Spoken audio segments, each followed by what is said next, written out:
హరే కృష్ణ. ధర్మరాజు ఇంద్రప్రస్థంలో ఆయన్ని ప్రతిష్ఠించి ఆయన రాజుగా రాజ్యం చేస్తున్న సమయంలో శ్రీకృష్ణుల వారు ధర్మరాజు దగ్గరికి వెళ్ళి, బావా ఎలా ఉంది బావా, రాజ్యం ఎలా ఉంది, ప్రజలు ఎలా ఉన్నారని చెప్పి ధర్మరాజుని శ్రీకృష్ణుడు అడుగుతాడు.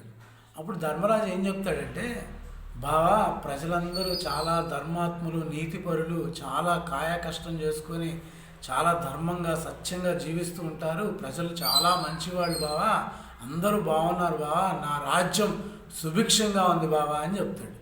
అప్పుడు శ్రీకృష్ణుడు ఒక డౌట్ వచ్చి ఆయన ఏం చేస్తాడంటే, అదేవిధంగా ఆయన దుర్యోధనుడు కూడా కనుక్కుందాం వాళ్ళ రాజ్యం ఎలా ఉందని చెప్పి కృష్ణుడు దుర్యోధనుడి దగ్గరికి వెళ్ళి బావా రాజ్యం ఎలా ఉంది బావా అని దుర్యోధనుడు అడుగుతాడు. దుర్యోధనుడు ఏం చెప్తాడంటే, ఈ రాజ్యంలోని ప్రజలందరూ నీచులు, నికృష్టులు, చెడ్డవారు, అధర్మపరులు, అసత్యపరులు, అంతా వేషనాయాళ్ళు, చే అని చెప్పి ప్రజలందరినీ దూషిస్తాడు, తిడతాడు. అయితే అదేంటి అని కృష్ణుడు పక్కకు వచ్చి ఆలోచిస్తాడు. ధర్మరాజం ప్రజలందరూ మంచివాళ్ళు, బాగా ఉంది రాజ్యం అంటున్నాడు, ఈయనేమో ప్రజలందరూ చెడ్డవాళ్ళు, రాజ్యం అంతా బాగాలేదు, అల్లకొలంగా అంటున్నాడు.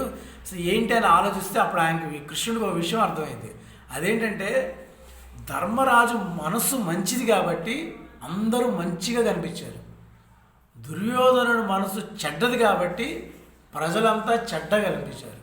అంటే దీంట్లో మనం తెలుసుకోవాల్సింది ఏంటంటే, మంచి వాళ్ళకి అందరూ మంచి వాళ్ళే ఎదురవుతారు, చెడ్డ వాళ్ళందరికీ చెడ్డవాళ్లే ఎదురవుతూ ఉంటారు. వాళ్ళ మనసు ఎలా ఉంటుందో దానికి తగ్గ వాళ్ళే వాళ్ళకి ఎదురవుతూ ఉంటారు. వాళ్ళ భావాలు కూడా అలానే ఉంటాయి, వాళ్ళ ఆచరణలు, వాళ్ళ పద్ధతులు, వాళ్ళు చేసే పనులు కూడా వాళ్ళ మానసిక స్థితిని బట్టి ఉంటాయి. హరే కృష్ణ.